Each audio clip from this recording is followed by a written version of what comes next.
Welcome to some good medicine. I've been hearing the question, when can I take the mask off? I've gotten the vaccine or I've gotten an infection. I feel like I've got immunity. When can I take the mask off? I also get the question, when can I go visit my parents? I've got older parents. They've gotten the vaccine now.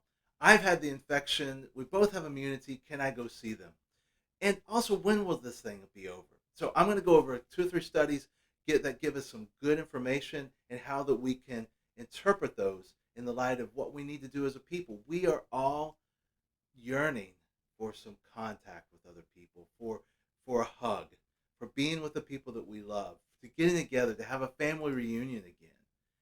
The good news is we can be dreaming about that and getting close, but we do need to be careful still. So let me go over a couple articles that have come out just recently.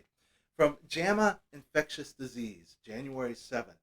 This is a meta-analysis of decision analytical models. So I think it's mainly just mathematics applied to some real world numbers and some real world studies to look at who transmits this virus.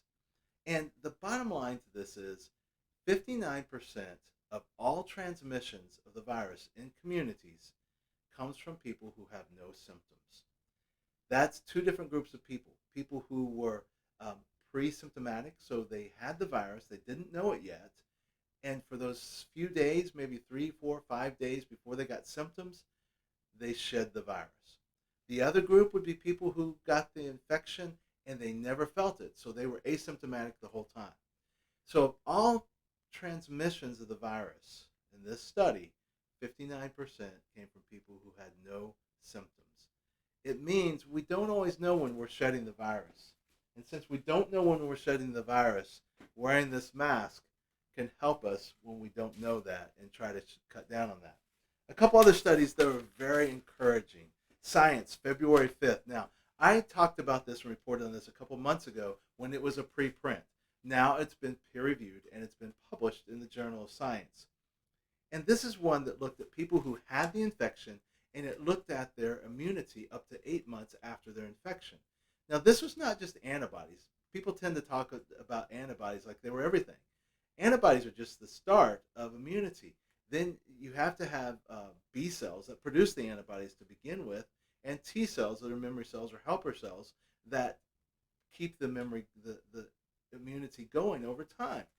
So this was a very detailed study. It came from the University of California and from Mount Sinai, and it was detailed. It went into the antibodies, the different kinds of antibodies, IgA, IgM, IgG. It looked at T cells, CD4 helper cells and CD8 helper cells, and B cells and B memory cells. And it looked at all of those types.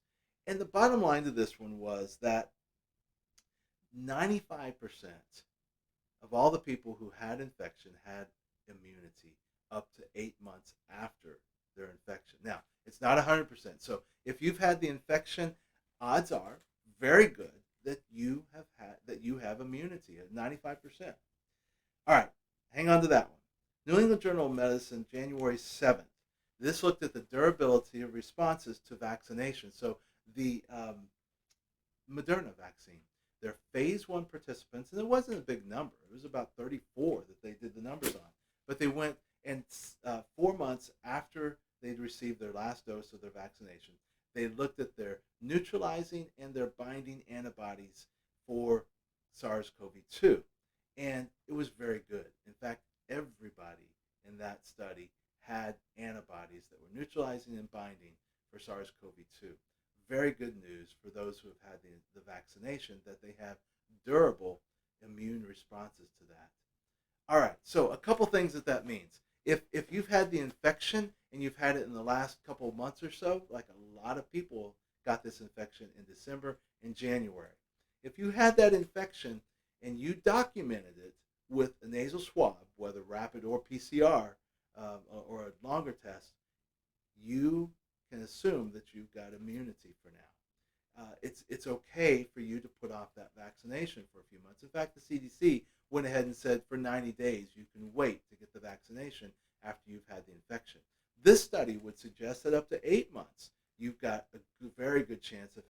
So what we learned from these studies If you've had infection, if you've had vaccination, those odds are very good, 95% or so, that you have immunity and that you can take confidence in that. Now, it's not 100%. The question comes now, and I've been asked this one a lot, is if I have immunity, can I still transmit the virus? And we don't have good studies on that. That's the truth of it. But the odds of that are really small. If you have immunity and you come in contact with the virus, can you carry it on your mucous membranes and spread it to somebody else? It's possible. But that time is going to be very small, maybe a day or two, my guess, because we don't have studies on this. And it's going to be small numbers. As soon as those viruses get on my mucous membranes, even if they can go through one replication cycle or two replication cycles, my body's going to be attacking it almost immediately. So transmitting after you have immunity is going to be a small number. It's theoretical. We don't know how much you can transmit when you have immunity, but still possible. So again, wearing this mask is important even after you've had the vaccination or even had the vaccine. So now, down to some practical questions. Can I go visit my parents? Now, take this information. The odds are that if your parents have had the vaccine, you've had the infection or the vaccine, you both have pretty good immunity and your odds of making each other sick is much less. I would say yes, you could go visit in a small group. If there were just like one of you and you want to go visit your parents, maybe you still want a mask while you're there. Wash your hands, be careful, but you could at least go see them, and being careful at the same time. I wouldn't do big groups. I don't think it's time for a family reunion yet. So I think if you have individuals that have immunity, you could probably visit carefully in a small group, but it's not time for parties and reunions yet. That's going to wait for, I hope, this summer when a bigger proportion have immunity. And even then, at family reunions and bigger gatherings, you may need to take precautions. I would say, yes, you're going to need to take precautions at that time. One of the reasons is because viral prevalence is still quite high. As we have viral immunity building, we also have viral prevalence that's out there. Right now, there's a lot of prevalence of the virus. It's never been higher. It is coming down from the peak in January, but we had a huge peak of the virus in the community in January. Where are we with immunity right now? Well, if you look at about 48 million doses given out in the United States, now it's 2 doses per person, so divide that in half, maybe 23 or 24 million people with immunity is a guess. 27 million people have had infection in the United States. We're only, on best estimate, 50 million people with immunity out of 330 million Americans. So we're only not even about a seventh of the way there to getting everybody to have immunity. So we've got a long ways to go. When we say that we've got to work together, it's not just a cliche and it's not just a nice thing. We've got to work together. This is not a time for us to stand up and be arguing about our personal rights. You do have personal rights. But for this to work out, working together means we all have to take precautions. Wearing a mask is working together for the common good, for the good of thinking of other people before yourself. That is really the heart of America, wanting to help each other. You know, I said this in a prior video. When I've seen people that are really sick from this, when they're having trouble breathing from this infection, I want to help them. You would want to help them. And one of the best ways to help them is not to get them sick. Don't give them the infection. Wear this mask. Be careful when you're around people. Get vaccinated. Those are all ways that you can prevent that person from being in that hospital bed. You can prevent that person from dying alone in a COVID ward in the hospital because it's still happening. If you want to help, and I know you do, take some precautions.